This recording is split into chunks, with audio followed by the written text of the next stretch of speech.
여러분 안녕하세요. 채널시모의 TJ입니다. 오늘은 근 2달 만에 종목 하나 소개해 드리려고 하는데요. 들어가기 앞서서 공지사항 하나만 말씀드릴게요. 게시판에는 이미 올려놨는데 5월 10일 날 오전에 오프라인 강연회를 할 예정이거든요. 관심 있으신 분들은 게시판 한번 읽어보시고 저한테 메일로 신청 주시면 될 것 같습니다. 최근 미국장이 빠지면서 거의 대부분의 회사들이 주식이 폭락을 하고 있죠. 이 와중에서도 주가가 지금 급등하고 있는 업종들이 있어요. 대표적인 게 이 금 관련 산업이고, 오늘 소개할 회사 역시도 이 금 관련 회사예요. 제가 2달 전에 마지막으로 소개했었던 IM골드라는 회사 역시도 최근 들어서 주식이 급등하고 있고, 제가 그 영상 올렸을 때 7불 넘으면 본격적으로 상승할 것 같다라고 말씀을 드렸는데, 드디어 이번 주에 7불을 뚫었습니다. 오늘 소개해드릴 이 로얄골드라는 이 회사는 IM골드 같은 채굴 회사는 아니에요. 아마 거의 모든 분들이 이 업종을 들어보신 적이 없을 것 같아요. 저도 최근에 지난주였나요? 유튜브 라이브 하면서 신문 기사를 통해서 이 업종에 대해서 알게 됐고, 금 스트리밍이라는 업종. 기사에서는 간단하게 금 스트리밍 업종이 뭐라고 이렇게 거의 단어 몇 개로 설명을 했었었는데, 궁금한 게 너무 많아가지고 조금 리서치를 해봤더니 되게 재밌는 업종이고 수익성이 어마어마한 업종이더라고요. 거의 대부분의 회사들이 순이익률이 50%에 가깝고, 전 세계 시장에서 또 그렇게 회사가 엄청 또 많은 산업도 아니더라고요. 아무튼 이 금 스트리밍 업종에 있는 이 로얄골드, 오늘은 이 회사에 대해서 좀 살펴보겠습니다. 자, 이 기사가 그 지난주에 라이브 방송할 때 잠깐 달았었던 짤막한 기사였었고, 여기에 보시면 금 스트리밍 이 단어가 나와요. 금 스트리밍이 뭐냐? 직접 금을 채굴하지 않고 채굴 기업에 자금을 선지급하고 앞으로 생산될 금을 할인된 가격에 공급받는 방식으로 수익을 만들어내는 산업. 뭐 이렇게 설명이 돼 있어요. 근데 여기서 제가 궁금증이 하나가 들더라고요. 결국은 금 스트리밍 업체가 사업상을 담보로 돈을 빌려주고 그 돈에 대한 대가로 그냥 금을 사는 권리를 받는 거잖아요. 그래서 생각해보면 기존의 금융권과 사업 모델이 다를 게 하나도 없어 보이더라고요. 사업상을 담보로 돈을 빌려주고 이자를 받는 대신에 금을 저가에 살 수 있는 권리를 받는다. 이 정도인 것 같아서 그냥 한 번 좀 더 공부를 해봐야겠다. 여기서부터 이제 본격적으로 제 리서치가 들어갔던 거였고, 자, 리서치를 하고 나서 결론을 보니 제가 금 밸류 차인에 대해서 그 상당히 잘못 알고 있었더라고요. 기존에 제가 알고 있었던 게 너무 단순한 밸류 체인 그림이었고, 이 금 스트리밍 업체까지 끼우고 나니까 제대로 된 금 관련 산업 밸류 체인이 만들어지더라고요. 제가 그동안에 알고 있었던 금 관련 밸류 체인이 요거였어요.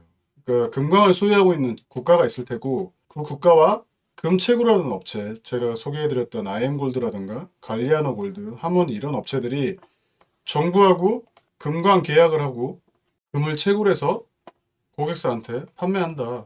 되게 단순하죠. 밸류체인 상에 이게 세 개밖에 없으니까요. 그리고 금값이 한동안 계속 올랐잖아요.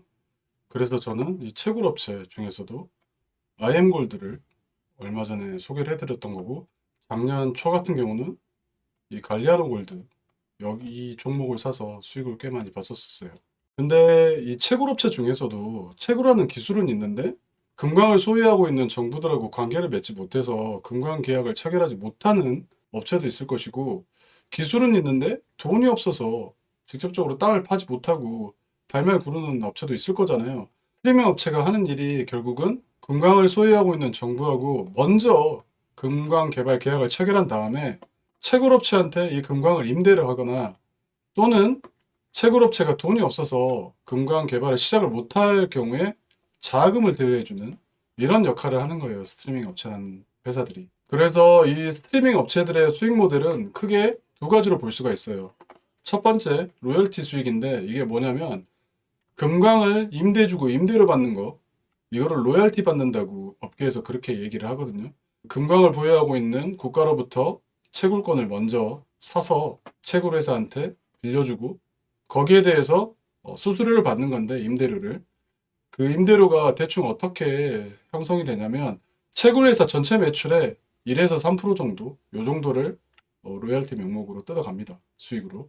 두 번째가 이 스트리밍 수익인데 이게 완전히 초대박 그 수익원입니다. 이게 보면 채굴 회사한테 돈을 빌려준다 그랬잖아요. 돈을 빌려주고 금을 저가로 살 수 있는 권리를 얻는 거라고. 근데 이 저가라는 게 상상을 초월하게 낮은 가격이에요. 현재 금이 시중에서 거래되는 가격이 있잖아요. 얼마 전에 보니까 온수당 3,300달러를 넘기도 했었는데 최근 60일에서 30일 사이에 금값이 이렇게 막 변동되고 있을 거잖아요. 그 평균값을 일단 먼저 구한 다음에 거기에다가 15%를 곱해요. 예를 들어서 평균값이 3,000불이었다, 온수당. 그러면 3,000불 곱하기 0.15 하면 450불이잖아요. 스트리밍 업체가 채굴회사한테 온수당 450불을 내고 금을 매수할 수 있는 권리를 가지는 거예요. 그럼 생각해 보세요. 온수당 450불이고 밖에다 내다 팔면 3,300불이니까 수익 자체가 온수당 3,000불 가까이 나는 거잖아요. 어마어마하죠, 수익률이. 물론 스트리밍 업체가 채굴 업체한테 돈을 빌려줄 때는 채굴 기업에서 광산에서 채굴을 했는데 수익성이 안 나올 수도 있는 이런 리스크도 있기 때문에 그런 거긴 하겠지만 그래도 어마어마합니다. 그러다 보니 이 스트리밍 업체의 순이익률 자체가 대부분 50%를 상회하는 이런 상황이 발생되고 있는 것 같아요. 그런 금값이 올라갔을 때 이런 스트리밍 기업에 어떤 영향이 있는지 좀 시사점을 뽑아보면 금 같은 경우는 현물을 가지고 있으면 뭐 1년 전에 예를 들어서 온수당 2,400불에 샀다. 그러면 지금 밖에다 3,300불에 팔고 바로 수익이 발생되는 거죠. 금값이 계속 오르고 있다고 가정을 하면. 이 스트리밍 업체는 어떻게 되겠어요? 아까 제가 채굴 업체로부터 매입하는 가격이 30일에서 60일 금값 평균의 15%라 그랬잖아요. 그러면 금값이 계속 지금 오르고 있으면 금이 예를 들어서 한 달 전부터 올랐다. 그러면 스트리밍 업체는 이제서부터 수익이 막 커지기 시작하는 거죠. 그러니까 금값하고 스트리밍 업체 수익하고는 대략 한 달에서 두 달 정도 갭이 발생해요. 시차가. 그러면 채굴 업체는 어떻겠어요? 채굴 기업 같은 경우는 보통 고객들하고 연단위 계약을 하거든요. 그럼 만약에 작년 4월 달에 아이엠골드라는 회사가 A라는 그 고객사와 계약을 했다 치면 그 당시에 온수당 가격이 대략 한 2,400불 정도 됐더라고요. 살펴보니까. 그러면 온수당 2,400불에 팔고 있다가 5월 달에 재계약을 하게 됐다. 그러면 바로 3,000불 이상으로 재계약을 하게 되겠죠.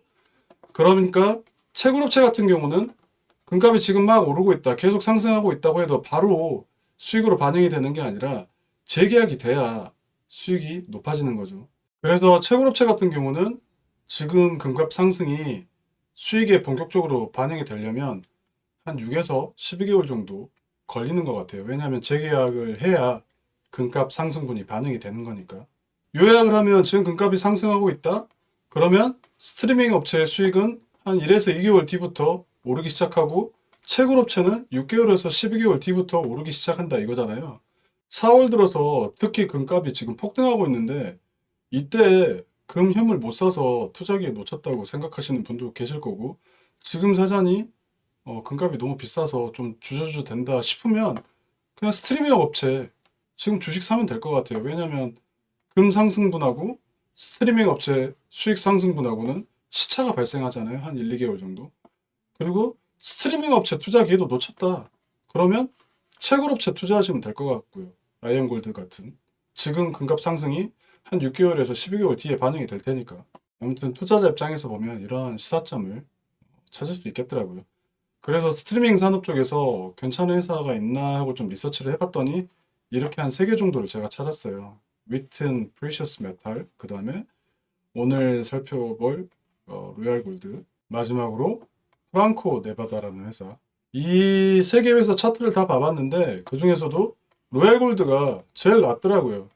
제일 앞서가고 있고. 차트를 한번 봐볼게요. 주가를. 자, 주가 이렇게 생겼습니다.